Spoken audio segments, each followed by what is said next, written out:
The film is called Jesus Henry Christ, and it's about a very precocious, actually genius child who goes in search of his biological father. And that pretty much turns everybody's world upside down. I wrote the script as my last script in film school, and during the same time that I wrote it, I fell in love, you know, with the woman who eventually said yes and became my wife, you know. And what that basically did was I don't know, it kind of just opened a new level of emotion for me that was different than everything that I had written before.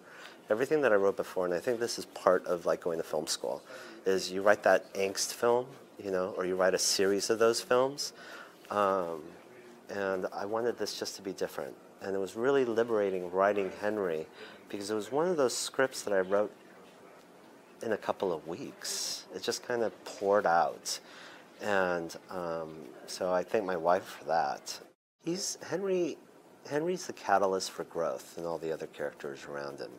And in a lot of ways, he's not the traditional protagonist that you find in a lot of movies, you know.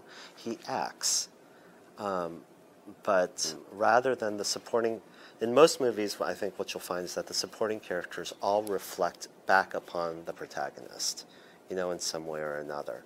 Henry's actually the mirror in this case, and all the other characters are reflected off of Henry. And through that reflection, they see parts of themselves that maybe they didn't want to see, or they just turned away from, but they're now forced to see, and that causes them to change their behavior. It causes them to change who they are. So in that sense, Henry becomes like, you know, whatever. He becomes the sun and the water, you know, that grows the plant, that sort of thing.